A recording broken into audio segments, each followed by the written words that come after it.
బట్టమేకల శివరాజు, వెంకటేశ్వరపల్లి గ్రామం, చిలుకూరు మండలం, జనగాం డిస్టిక్.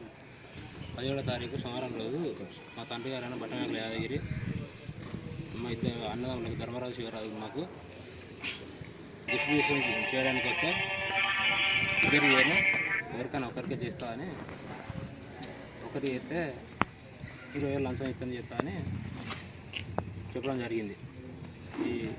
ఇట్లా ఎంత బతులైనా కూడా మాకు చేయలే సార్, మేము పేదలను సార్ నాట్లు బతుకని చెప్పినా కూడా, ఎంత చెప్పినా కూడా జిల్లా రిజిస్టర్ పోతాను కూడా ఏడుకుంటాడు, నాకు ఏ సంబంధం లేదని చెప్పాడు. అయితే ఏసీబీ గారిని కలిసి డిఎస్పీ ఆదేశాల మేరకు వాళ్ళు కలిస్తే 2 రోజుల కంచెరి ప్లాన్ అయింది. అధికారుల ద్వారా బయటపడి ఎలపట్టడం జరిగింది. అది గిఫ్ట్ రిజిస్ట్రేషన్ 580 గదాలు. దాని ఇద్దరు ఏమన్నారా? ఇద్దరు అంటే ఇద్దరు చేస్తాడు, ఒకరికి చేస్తా అంటాడు. 585 గదాలు. ఎవరెవరికి చేయాలి అది? నాకు మా అన్నకి ఇద్దరికి, మా డాడీ చేయడానికి మా సిద్ధంగా ఉన్నాడు. ఇద్దరు చేయని ఎవరికైనా ఒకరికే చేస్తా అన్నాడు. ఎందుకు సార్ తల్లిదండ్రులకు ఒకరికే కుట్టాలని అన్న. లేదా అట్లా చేస్తాం ఇప్పుడు మేము, ఎవరికైనా ఒకరికే చేస్తా, ఒకరికి చేస్తే లంచం ఇవ్వన్నాడు.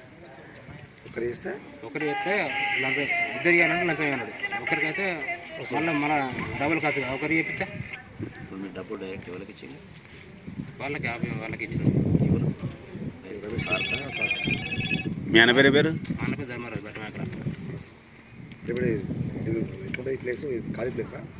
ఇల్లు ఓనిల్లు, ఇల్లు పక్కన జాగా, ఇల్లుతో పాటు ఖాళీ స్థలం. బట్టమేకల యాదగిరి. మీ అన్నయ్య పేరు?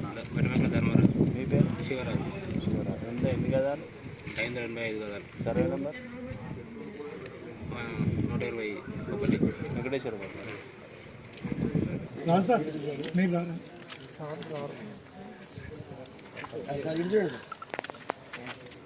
అందరికీ నమస్తే అండి. వెంకటేశ్వరపల్లి గ్రామము, చెల్పూర్ మండల్ నివాసి అతని ఇద్దరి కుమారులకు అతని ఆస్తి అనగా ఇల్లు మరియు ఖాళీ స్థలమును ఇద్దరికి సమానంగా పంపకాలు చేసినాడు. తర్వాత ఆ పంపకాలు చేసినటువంటి ఆస్తిని గిఫ్ట్ డీడ్ చేయడం కొరకు అతని చిన్న కుమారుడు 17వ తారీఖు నాడు సబ్ రిజిస్ట్రార్ కార్యాలయము గన్పూర్కి వచ్చి సబ్ రిజిస్ట్రార్ గారు రామకృష్ణ గారిని కలవడం జరిగింది. ఇట్టి గిఫ్ట్ రిజిస్ట్రేషన్స్ పార్ట్ వైజ్ మేము చేయము అని చెప్పి రిజెక్ట్ చేసిండు. రిజెక్ట్ చేసిన తర్వాత మళ్ళీ బయటకు వచ్చి మళ్ళీ అతనికి తెలిసినటువంటి మిత్రుడు ద్వారా మళ్ళీ లోపలికి పోయేది ఉంటే డాక్యుమెంట్కు 11,000 రూపాయల చొప్పున మొత్తం 22,000 రూపాయలు ఇస్తేనే గిఫ్ట్ డీడ్ చేస్తా అని చెప్పి అతను చెప్పాడు. కానీ అంత డబ్బులు నా దగ్గర లేవు, కొంచెం తగ్గించు అని చెప్పి బ్రతిమలాడితే 20,000కు చేస్తా అని చెప్పి ఒప్పుకున్నాడు. ఒప్పుకున్న తర్వాత వారికి ఇచ్చి డబ్బులు ఇచ్చి, లంచం డబ్బులు ఇచ్చి పని చేయించుకోవడం ఇష్టం లేక హన్మకొండలో ఉన్న మా ఏసీబీ కార్యాలయానికి వచ్చి వాళ్ళు ఫిర్యాదు చేసిండు.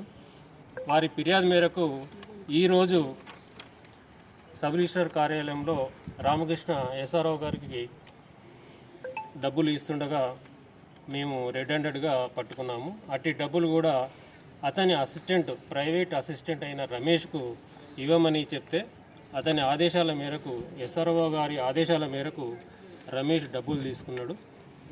రమేష్ను మరియు సబ్ రిజిస్ట్రార్ రామకృష్ణ గారిని ఇద్దరిని కూడా మేము అదుపులోకి తీసుకున్నాము. వీరు ఇరువురిని రేపు మార్నింగ్ హన్మకొండలో ఉన్న ఏసీబీ కోర్టులో ప్రవేశ